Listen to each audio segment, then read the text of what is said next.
क्रांति। अभी धरती पर जो बड़े बड़े भूत प्रेत निकालने वाले बड़े बड़ी संस्थान हैं, बहुत बड़ी बड़ी संस्थान है, कई मिलेगी आपको, जिसमें एक साथ में हजारों लोग जाते हैं और वहाँ कहते कि हमारी साथ जो आत्माएं थी, कई आत्माएं थी, उसकी मुक्ति हो गई। तो वो मुक्ति कैसे और कौन कैसे चलती है, उसका एक मेरी पूरी प्रोसेस बताता हूँ। क्योंकि जैसे 200 किलोमीटर के ऊपर एक बहुत बड़ी महान आत्मा बैठी है, वो कहता है कि मैं ये जो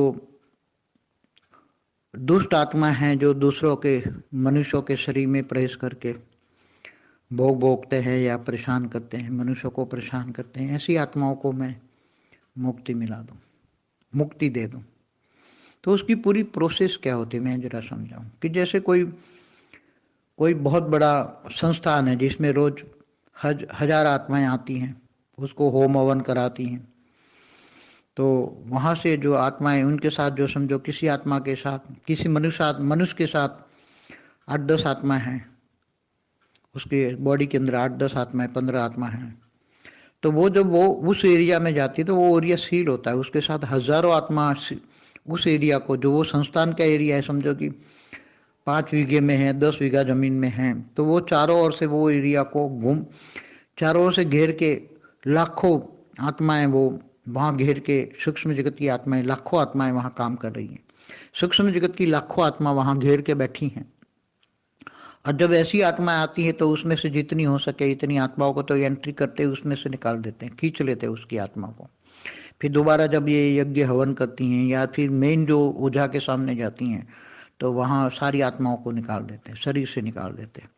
तो यहाँ सूक्ष्म जगत की आत्माएं निकाल के फिर उसका जो रचयिता होता है, जो जिस नाम से जिसका उसका गुरु होता है, गुरु उसको समझो 200 किलोमीटर ऊपर बैठा है या 500 किलोमीटर ऊपर बैठा है, तो वहाँ भी उसका ये गुरु का ऊपर बहुत बड़ा एक गोला होता है। उस गोले में बहुत बड़ी आत्माएं भी, सूक्ष्म जगत की आत्माएं वहाँ गोले में होती हैं। सूक्ष्म जगत में जैसे यहाँ स्थूल जगत में आत्माएं देख रहे हैं, ऐसे सूक्ष्म जगत में उसमें गोले में आत्माएं होती हैं।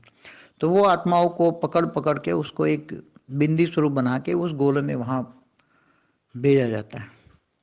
तो वो गोले में वो गुरु पूरा विशाल रूप धारण करके वो आत्माओं को, जो आत्मा नीचे से कमजोर आत्मा है, उस आत्माओं को ऊपर अपने गोले में लाकर अपने सूक्ष्म शरीर के जो सेल होते हैं, एक सेल में अरबों खरबों ट्रिलियन सेल होते हैं, तो वो एक सेल बनाकर वो अपने बॉडी के अंदर रख देता है। और उसी आत्मा को, अगर कमजोर आत्मा है तो वो आत्मा उसकी बॉडी के अंदर ही डाइल्यूट हो जाती है। तो वो उसी तरह से वो यज्ञ चलाते हैं, मतलब ये भूत पिशाच आत्माओं को मुक्ति देने का काम करते हैं। ऊपर में सूक्ष्म जगत में काम हो रहा है, स्थूल जगत में नीचे दिख सकते हो, सूक्ष्म जगत वालों को देख नहीं सकते। तो जहाँ बड़े बड़े, जितनी बड़े होते हैं इतनी बड़ी आत्माएं वहाँ ऊपर में से नीचे आती हैं आत्माएं, और ऐसी आत्माओं को भूत प्रेत पकड़ के ऊपर में भेज देती हैं। तो इनका जो मेन जो आत्मा होती है, मेन गुरु होता है, वो आत्मा को अपनी निराकार बना के, आत्मा एकदम निराकार बना के, उसकी सेल बना के, एक सेल बना के अपनी बॉडी के अंदर वो समा लेता है और बॉडी को समा कर उसको डाइल्यूट कर लेता है। कमजोर आत्मा है तो डाइल्यूट हो जाएगी, पावरफुल आत्मा है तो डाइल्यूट नहीं होगी, वो फिर वहाँ से निकल जाएगी उसी गोले से, उसके गोले से ही निकल के फिर वापस आ जाएगी। अगर नेगेटिव है तो धरती पर वापस आ जाएगी। मगर महान आत्माओं को वो आत्मा अपनी कैपेसिटी से ज़्यादा पावरफुल आत्माओं को वो निगल नहीं सकता है। इसलिए ये अति सूक्ष्म बात है, अति सूक्ष्म में काम कैसे होता है। स्थूल जगत में तो देख सकते हैं कि बहुत बड़ा यज्ञ है, उसमें रोज हजारों आत्मा आत्मे हैं, बड़े बड़े मंदिर है, जैसे हनुमान के बड़े बड़े मंदिर है। तो हनुमान भी एक विराट रूप धारण करके जितनी आत्माएं होती हैं उनको कोशिश करता है, समाने की कोशिश करता है, मगर समा नहीं पाता। क्योंकि हनुमान के जितने मंदिर हैं, बहुत बड़े मंदिर, ढेर मंदिर हैं, तो हर जगह अपना एक एक रूप रखना पड़ता है। मगर अनेक रूप निकाल कर हनुमान जी काम करते तो थोड़ी बॉडी में पावर कम होता है। मगर अभी उनको स्पेशल कैटेगरी की पावर दी जा रही है, अभी शुरुआत की जा रही है कि हनुमान को और भक्ति मार्ग के सभी आत्माओं को अभी ऊपर से सूक्ष्म जगत में उनको पावर दे रहे हैं और भक्ति मार्ग को डेवलप कर रहे हैं। हिंदू आदि सनातन देवी देवता धर्म को बहुत पावरफुल डेवलप कराने की पूरा प्लानिंग हो रहा है।